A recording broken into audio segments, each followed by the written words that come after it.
Welcome to episode 12 of Pandemic Preparedness here at biodefense.com. My name's Mike Adams, the Health Ranger, and this chapter is about remaining calm. I've had a lot of people contact me ever since Ebola was found in Dallas, Texas, and now I guess 100 people are being monitored by the CDC. There's a lot of concern that this is spreading, or that even if this patient is controlled, then future patients, it could be spreading in other people that are just flying right into the country, going right through customs, and then walking around major U.S. cities. There's a lot of concern, and I've never heard so many people in a state of fear about a pandemic before. I'm just hearing this from all kinds of vectors today. So I thought it would be important to really explain why we need to stay calm about this, but at the same time we need to prepare. Now, this is crucial. The government likes to just operate in a state of denial, and that's how they try to achieve calm, is by keeping people uninformed and out of the loop. They say things like, well, we have it all under control. Yeah, sure you do. Well, why is it in Dallas then? Or they say things like, don't worry, it can't transmit through the air. It can only transmit through people who come into contact with each other's body fluids. Well, that's a lie.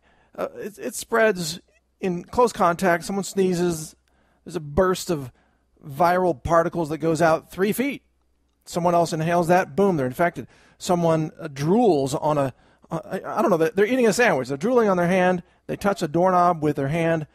That doorknob is contaminated. Someone else comes along, touches the same doorknob. They catch it. Now they're infected. So the government just tries to lie to you, thinking you're all so incredibly stupid that you won't figure out the truth. And that is their strategy. Well, I completely disagree with that strategy. My strategy is to say, let's be informed of the facts, let's get educated, and let's get prepared. And by doing that, then we can remain calm because we know we have the knowledge, the skills, and some of the equipment that's needed to be able to handle the after effects of a pandemic outbreak.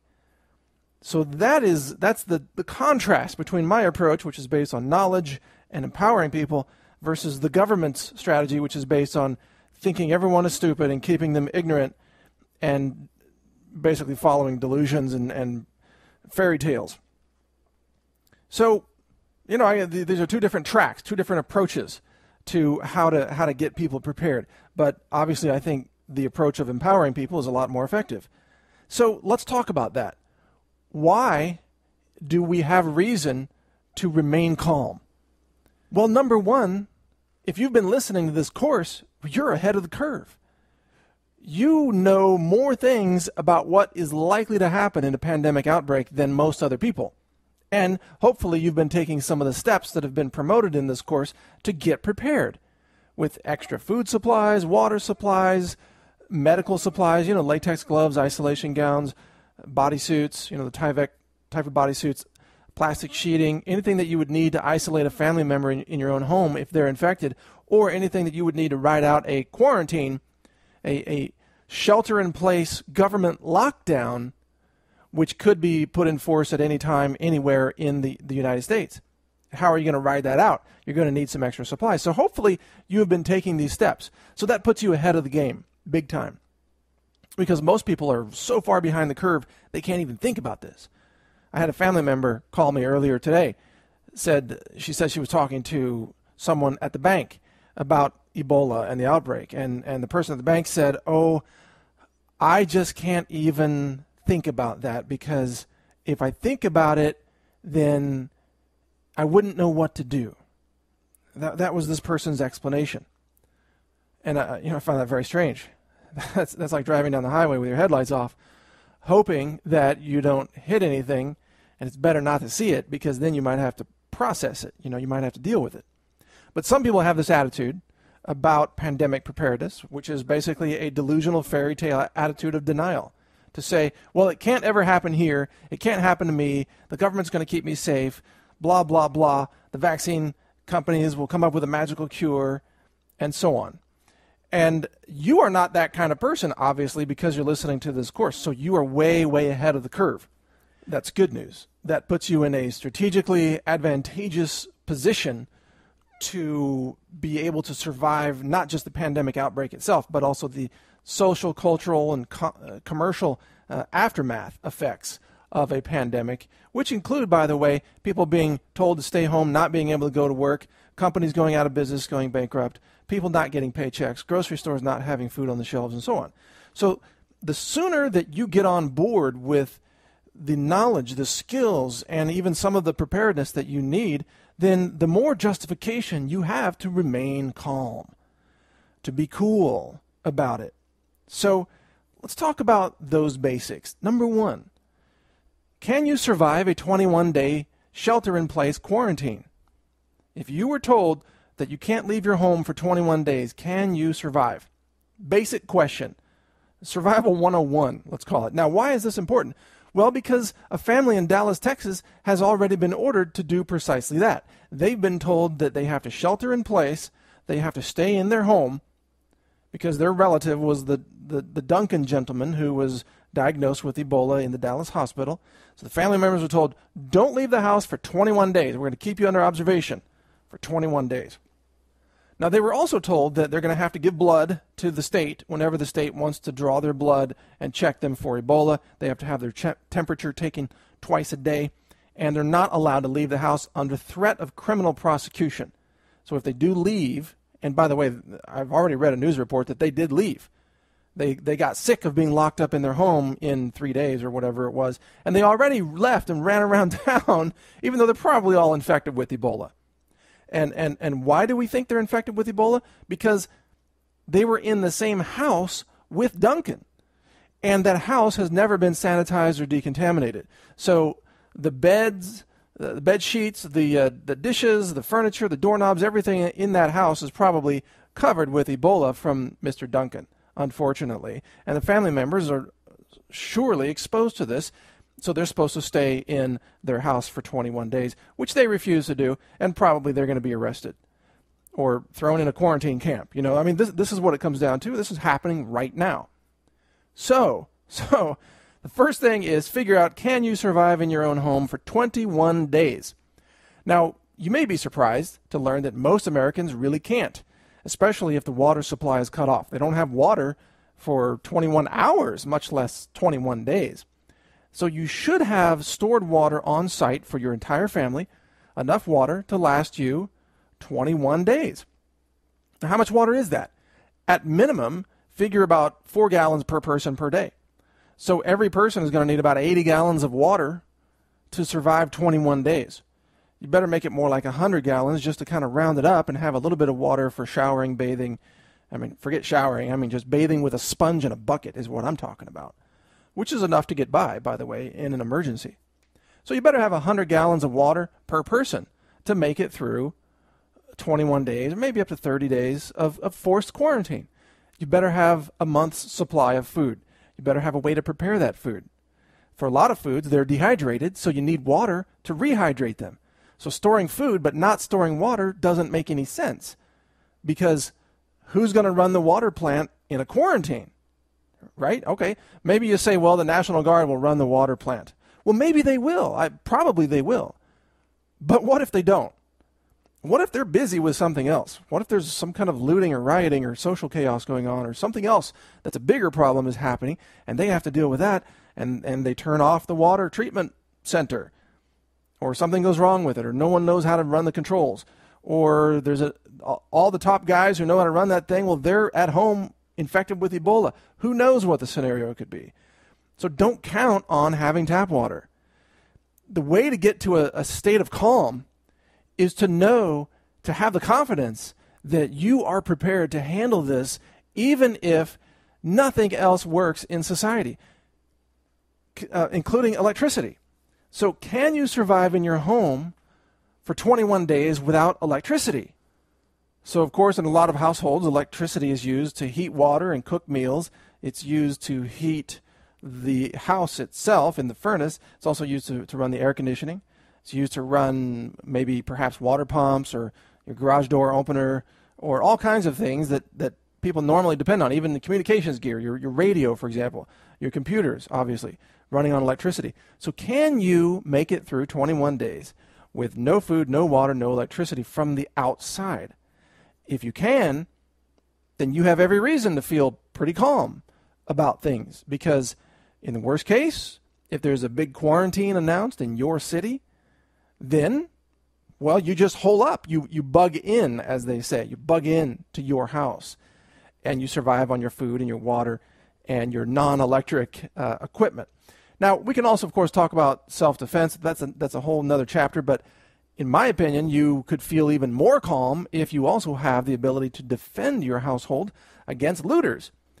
Because one of the first things you'll see in a quarantine is, of course, a lack of food. This is happening in Sierra Leone right now. The food supply is crashing. Farms are being abandoned. The food, transportation, and commerce activities are imploding, being halted, in fact. And so there'll be food shortages. And then, of course, you'll have looters who are running around at night, because that's when it's easier to loot unseen. So they're running around at night, breaking into other people's homes to steal their food and their supplies. So every person who wants to make it through a scenario needs to also think about self-defense or, basic security. How do you stop people from breaking into your windows or doors or going in through your garage door, for example? How do you do that? Just basic home security. But if you have all these things considered, then you really have a lot of justification for being calm about it. And this is even more the case if you have some gear that can help isolate you from Ebola if you have to go out, such as a full-face respirator or even a half-face respirator with, let's say, a good pair of goggles, laboratory goggles or medical goggles that can keep Ebola out of your eyes.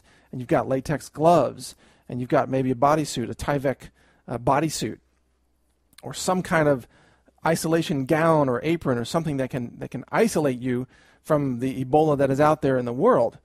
Now, you may think it's silly to have to walk out into the world wearing all of this gear, but believe me, if there is a pandemic that really spreads across North America, you're going to see lots of people walking around with this kind of gear. A face mask will be just the bare minimum. You're going to see people wearing latex gloves very frequently, having masks, full-face respirators, all kinds of things. It's going to become more common than you might think. And those people who are reluctant to wear these things, they will tend to disappear because, of course, they will die. They will be infected and die because these items do actually work. Latex gloves are Ebola-proof. The Ebola virus can't get through the latex or nitrile gloves either. So they are Ebola-proof. It's like wearing a bulletproof vest against Ebola.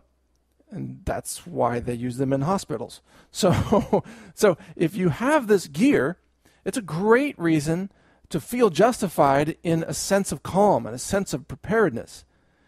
It also means that you don't have to then depend on the government showing up and giving you these things. I can't imagine how terrible it would feel to be caught in a pandemic and to be in your home and realize you only have 5 days of food left. The quarantine is scheduled for 21 days or maybe even longer, depending on what the government wants to do. And you've only got 5 days of food. So now you got to depend on the government to deliver food to you for the next 20 days. Let's say if it's a 25-day quarantine. So you got to go out somewhere and stand in line with other people who might be infected, by the way, because you are in a quarantine zone. This is where the infection is spreading. Now you got to stand in line and maybe fight people for food. I don't know how orderly it's going to be. There might be people nudging in, elbow to elbow, trying to get their hands on some of the food. Obviously, people are going to be desperate. So you don't want to be part of that scene, right? And the way to not be part of that scene is to get your food supplies all squared away in advance. This is why a lot of people who are into preparedness, they've already got 6 months of food or a year of food. Some people have a couple of years of food or more. If you know any Mormons, you know what I'm talking about. They've got years worth of food already stored. They're going to be in great shape during any kind of a quarantine lockdown because they've already planned all this in advance. A little foresight, a little planning in advance can actually literally save your life in a pandemic outbreak. The people who are going to be most vulnerable to these disruptions are those who really never thought about any of this, who, they're too busy watching daytime television or whatever they watch. I don't even know what people watch anymore, but they're glued to the television and they're not really thinking about survival. The only time they go out is to go through the drive-through pharmacy. And they're not really into preparedness and survival. Those are the people who are going to be the most vulnerable in a pandemic. So in summary, then, my first bit of advice in all of this is to give yourself actual good reasons to feel calm. And that means taking the steps to get prepared. Just do it step by step. You don't have to panic about it. You don't have to fret about it. You just start making a list. And it doesn't matter if the list is the perfect list. I don't know that there is such thing as a perfect list. I've never had a list. I've just started thinking about, well, what would I need? And go through that list, or start writing down your own list and then acquire those supplies. And the other good news is that you have time to do that right now. You have time, because even if Ebola spreads like crazy across North America, that will take a lot of time. Remember, it's taken many, many months in Africa for it to spread from just a few people to several thousand people. So this progression, it might take years, actually, for this to spread. It might never spread at all, which is actually the outcome that we would hope to see. We would hope to see it's contained and never spreads. But if it does spread, it could take a long time. So you've got time if you start now and you commit to consistently enhancing your preparedness supplies. And how do you do that? Well, you divert money from the things that you're buying right now that are useless and that you don't need, such as that, what is that, grande, latte, Starbucks, I don't even know the terminology they use, venti, I don't even know. But a big Starbucks coffee, let's say, is $7. Well, that's the price of a full-body Tyvek isolation suit, $7. Actually, they're a little bit cheaper, $6. Some of them are 5 something. You can go on Amazon.com, you can buy Tyvek full-body suits right now for a few bucks, about the price of a Starbucks coffee. So you can start making decisions. Do I really want the Starbucks coffee today, or would I rather have an isolation suit that could save my life in a pandemic? It's your choice. Over time, some people will spend $10,000, $50,000, $100,000, $500,000 even on preparedness, depending on their level of discretionary income. But it doesn't matter what that number is. Getting the basics squared away can be done for just a few $1,000s. You know, in basic supplies, basic food, water storage devices such as barrels or water bobs for your bathtub, or just empty milk cartons, you know, empty water containers. They're cheap. They're practically free. So if you start now and you pursue these plans with dedication, you can really build up your preparedness over time, so that a year from now you could be in great shape, even if you're starting from scratch right now, today. Now, the next real strong way to give yourself a sense of calm is to have a plan to get out, a bug out plan. You've probably heard this term before. Most of our readers are preppers to some degree, so they've heard bug out bags and bug out plans. It's just a plan to get out of Dodge, to get out of a high-density population area. Now, the smart thing here, the smart play, is that if you start to see Ebola spreading across America, wherever you happen to be, if it gets close to you, or if cases start appearing in your city, you may want to start thinking about that bug-out plan. And you've got time right now to think about where that plan would take you. You want to be in a place that is primarily low population density. But you also want to be in a place where you can have safety and security, shelter, obviously. So you need some kind of a structure. Could be a log cabin in the woods. Could be an underground missile silo that you bought on surplus from the United States Department of Defense. There are people that live in those. It could be something just as simple as a mobile home, an RV, that you drive out of town with some supplies and you have a place to park it somewhere, maybe on a piece of property that belongs to a friend or a relative of yours where you've got some safety and security, and you plan to live in that RV for 6 months. That's doable. I mean, they're not built for long-term living, but you can absolutely live in an RV for 6 months if you had to in a pandemic. Heck, some people live in them 24/7. So there are lots of ways to have a bug-out plan, but you got to make sure that you've got shelter and security wherever your destination is, and then you're going to either bring your supplies with you or have supplies there. And people who are really advanced in preparedness, they will have a network of friends and family, and they will have supplies pre-positioned at multiple locations so that there are options within the network of where you could go depending on what's happening. They might have one person out in the country, another person up high in the mountains somewhere, maybe people in a couple of different states.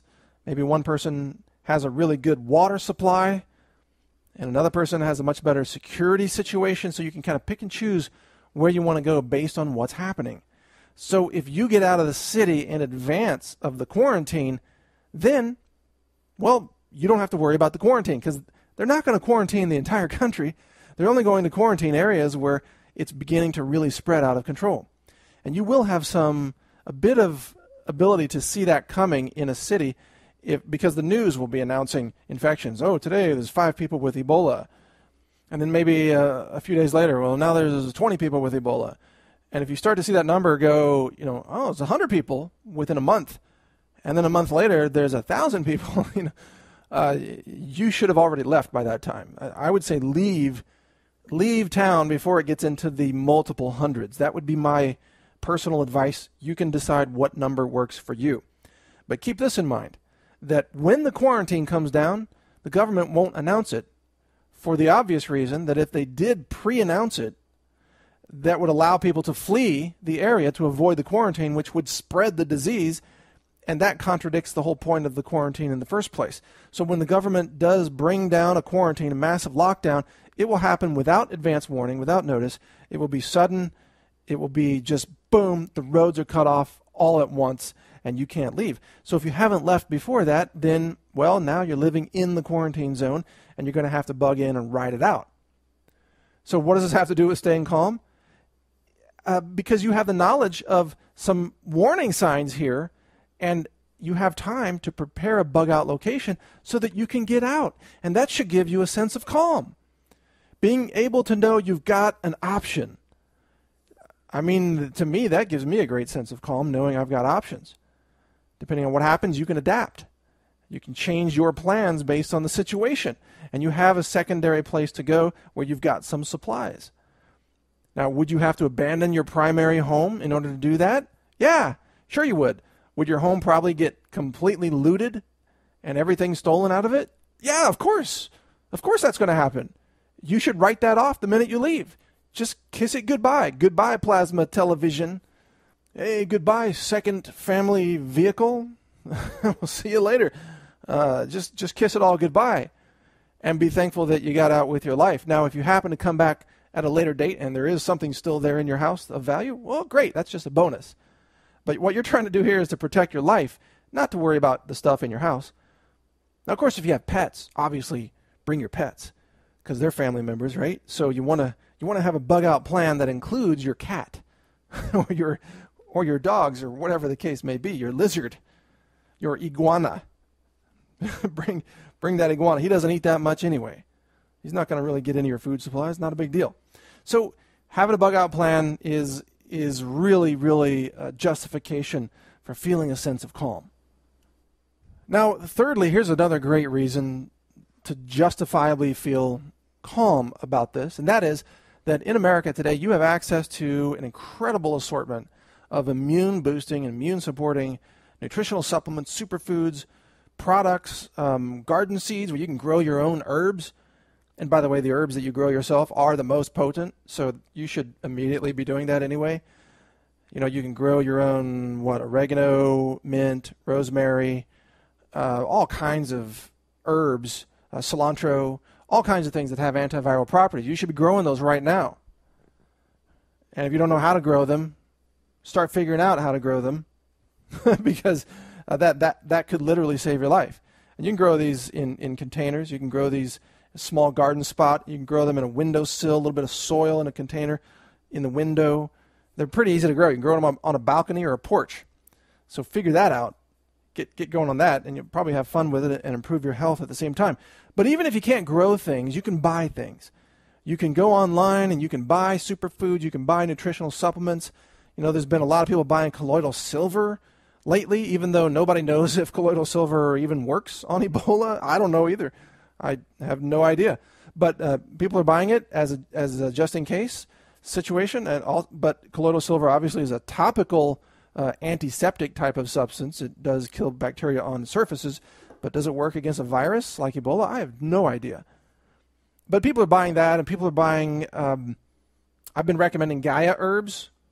I've been recommending sambucus or sambucol, which is a black elderberry extract that does have some antiviral properties against some strains, like the flu, for example, but we don't know if it works on Ebola. But you've got access, is my point. You've got access right now to an amazing assortment of potentially life-saving herbs. Antiviral properties are very common across the science of botany, the study of plants and plant medicine. Many of these have been identified and are used in the natural health arena or holistic healing arena.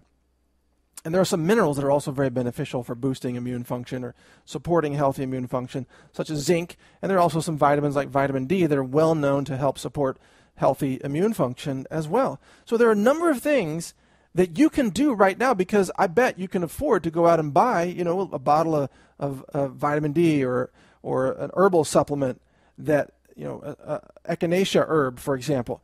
I'm pretty sure you could go out and buy that if you really wanted to. Now, the people in Africa don't have access to that. They don't have, a Whole Foods store or a health food store down the street. They don't have Amazon.com rolling in with packages on their Prime shipping.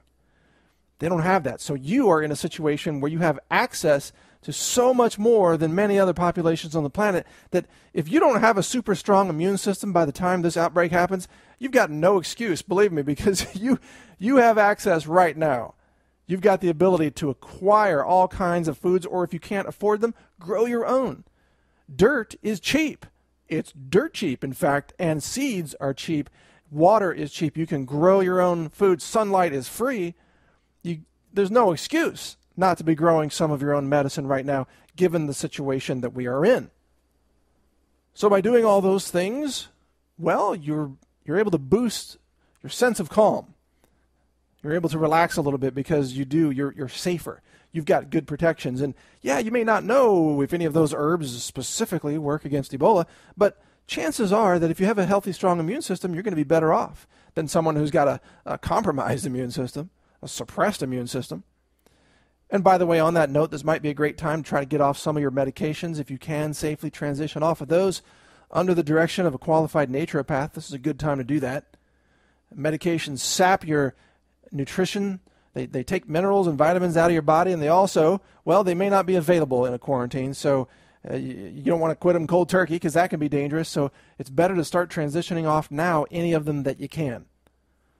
This is a good time to really enhance your health. This is a good time to get off of that junk food if you're still eating any of it. If you ever needed a reason to improve your diet, this is it. Ebola is on the march, and this is a good time to really think about holistic health, enhancing immune function, and getting away from all the things that compromise your immune function. I mean, that was the whole conversation here in episode 7 of this very course here on biodefense.com. So go back and review episode 7 if you want more about that, and review episode 6 if you want information on all of the antiviral plants and herbs and things that you can grow, things that are available in the natural world. And as you do that, you should be gaining confidence. You should be able to sleep better at night. You should be able to have a sense of calm and actually a sense of optimism about facing the future. Even if, regardless of the outcome of Ebola, if it spreads or doesn't spread, you should be able to face that with a sense of optimism, knowing that you've taken incredibly wise steps in advance to ride out the infection itself and also ride out possible quarantines and ride out the possible after effects of all of this so that you can be around to help rebuild society. Because let's face it, there is going to be a society still remaining, and there's going to be a need to rebuild it, even if a pandemic does sweep through and kill 50% of the population. Well, there's still 50% here left remaining. So that 50% is going to have to rebuild, restore. And I want you to be part of that 50%. I absolutely plan to be part of that 50%.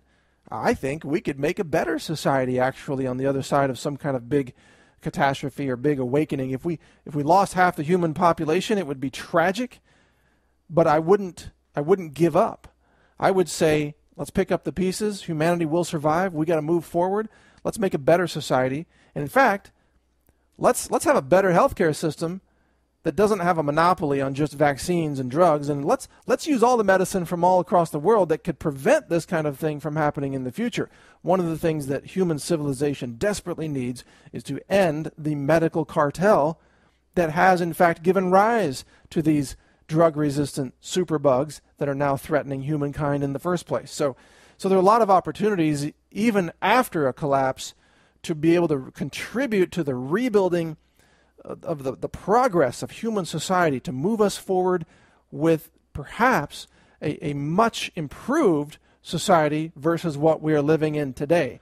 So none of us would ever want Ebola to kill large numbers of people. Well, except a few scientists, I'm sure they've actually called for it. But the rest of us normal people, we don't want that to happen. We don't want human suffering out there.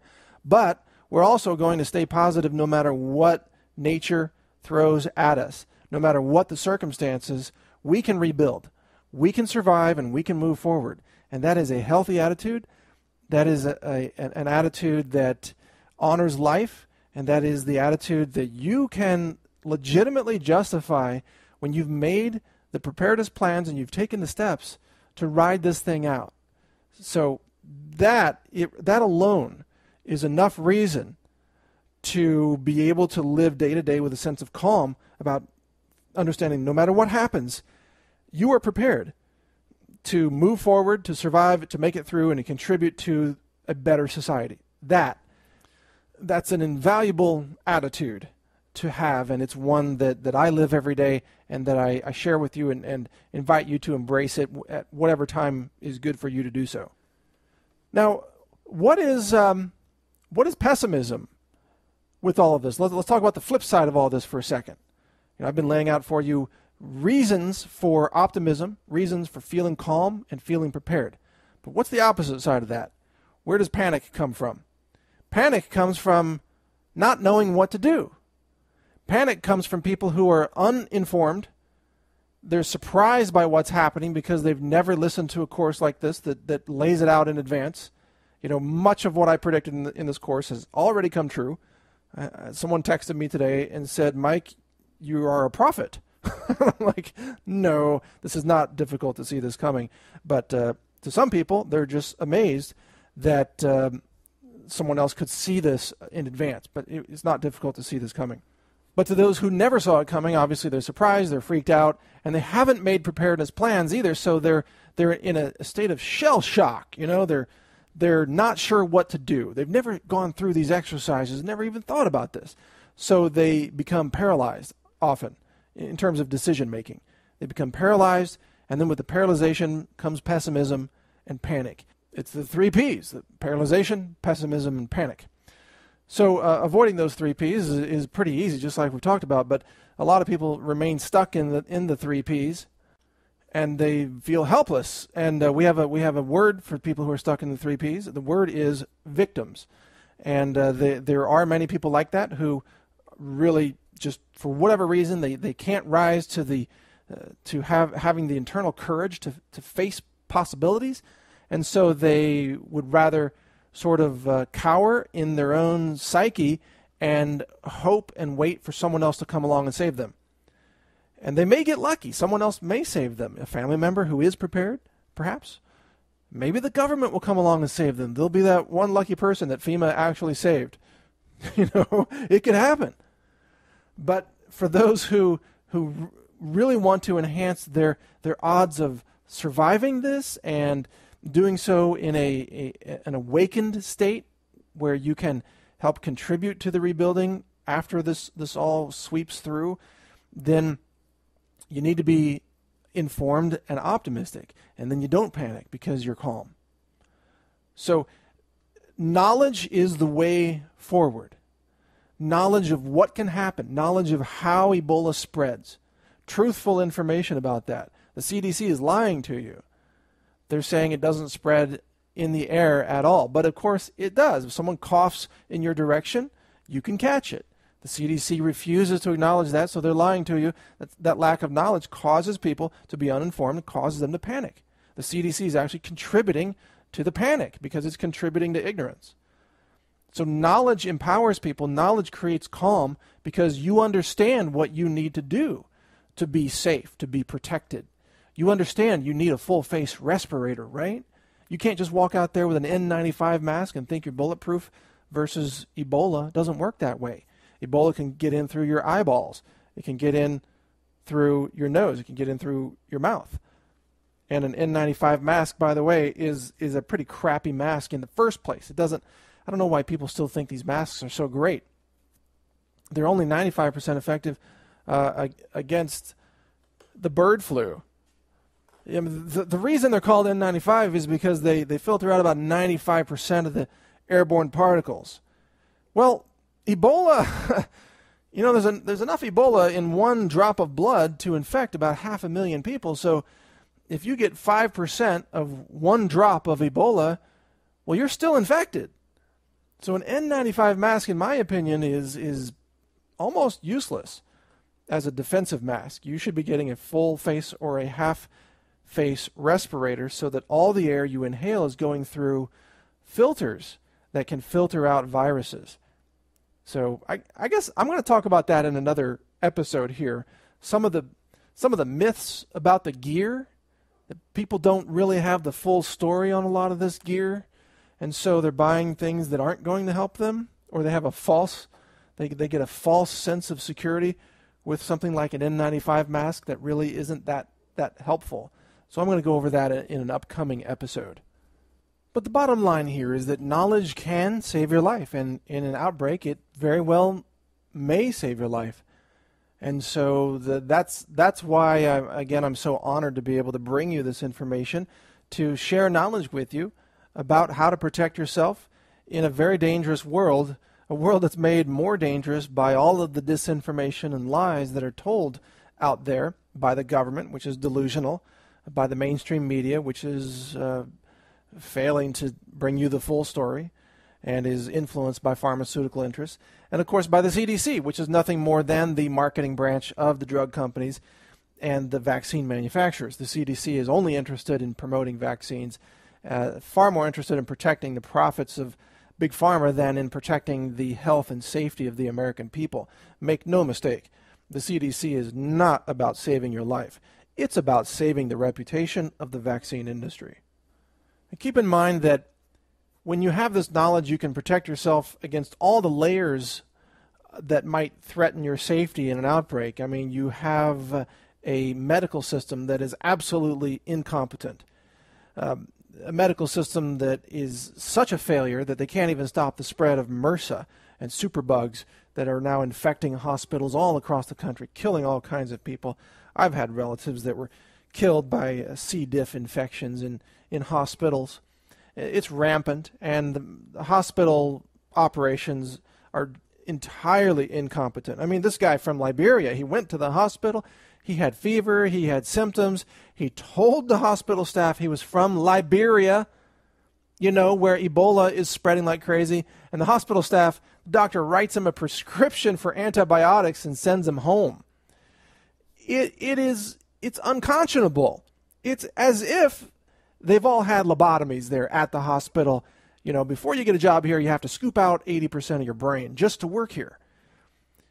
How do they not hear the word Liberia in the guy's explanation? Gee, he's got a fever. He's sweating. He just came from Liberia, and there's an Ebola outbreak in Liberia. Oh, let's write the guy some prescriptions and send him home. I mean, really? Seriously? So that is the hospital system that we have in America. And believe me, that level of outright stupidity and just unbelievable incompetence, it's everywhere across America. So you're going to have to fight against that if you want to survive. So it's a good idea to have your defenses in multiple layers. So to summarize this entire chapter here, you can justifiably have a sense of calm when you've addressed all these layers. And you are able to protect yourself against food shortages and water shortages or infrastructure disruptions or failures if a local quarantine is announced in your area. You are able to protect yourself, your home, with security and defense. You are able to protect yourself against incompetent doctors and nurses and a failed medical system that just seems totally negligent and will likely get more people killed than it will save. You are able to protect yourself by growing some of your own herbs, having some superfoods, having access to incredible antiviral plants and medicines that are widely available right now in Western society. So you can take these steps, but you can protect yourself, and that is why you can have a sense of optimism. That's why I'm optimistic. You don't hear me talking about, oh, this is so depressing, we're all going to die. No, that is not, that doesn't even enter my mind. This is, what enters my mind is, let's help people get safe. Let's save as many people as we can, or give them the knowledge to save themselves. Let's hope and pray that this outbreak doesn't happen, because we don't want to see human suffering taking place. Let's get this under control. Let us keep our society safe. But if the worst case happens, we can still be optimistic, because we can rebuild. We can survive, we can make it through, and we can rebuild. And we might even be able to rebuild a better system that can prevent this kind of thing from happening again in the future. So technically, in this situation, I really am the ultimate optimist in this. I believe in the best outcome, regardless of what nature throws our way, regardless of what circumstances we encounter. We can still remain optimistic about making it through and rebuilding on the other side. So I hope this has given you some reason for optimism and calm. If you haven't taken the steps that I've mentioned in here so far, go ahead and get on top of that. Take those steps and you will find your sense of optimism increasing and building with each and every step that you take to get more and more prepared. It's as simple as that. And it doesn't matter where you start. You don't have to do it all at once. You don't have to do it all today. You don't have to buy everything you need this month and slap it on your credit card. No, you can do this incrementally, step by step. The important point is to start today, start with something that matters, and then move forward each day, doing a little bit more each day, get a little bit more prepared, have a little bit more knowledge, have a few more supplies. Do this day by day, and you will be in fantastic shape by the time this happens, the spread happens, if it happens at all. And if it doesn't happen, well, guess what? You have simultaneously prepared yourself against every other disaster in the world. You're prepared against a nuclear catastrophe. You're prepared against food disruptions, social chaos, riots. You've prepared yourself against an EMP weapon attack from a high-altitude nuclear explosion, a nuclear weapon burst, that takes out the power grid. You've prepared yourself against all these things too. So why not do it? The greatest optimism of all comes from those who are well prepared against everything that the world might throw at them. Heck, you're prepared against an alien invasion of the species X from Planet Z. I don't know, Planet Zorg, whatever. You're prepared against an invasion of crossbow-wielding Sasquatch animals marching across your front lawn. You're prepared against any imaginable scenario at that point, and that's a great sense of optimism. I'm obviously joking about this. I don't believe that Sasquatch is going to march into your yard, but that image though, crossbow-wielding Sasquatches, isn't that Chewbacca from Star Wars? It's Chewie. Yeah, Chewie's actually coming for the Christmas party. That's what's happening. It wasn't an invasion after all. It was just coming to say hello. In any case, stay optimistic, stay on your path, stay on your plan, and you can survive this. You can survive almost anything. So stay tuned in to biodefense.com for more practical information to help you get prepared, help you get optimistic, and help you remain calm because you have reason to be calm because you're prepared. That's what this is all about. Thanks for listening. My name is Mike Adams. I'm the Health Ranger. I'm the editor of naturalnews.com. And as always, feel free to share this information. Help others get prepared because they might be a little bit behind the curve too. All right, take care.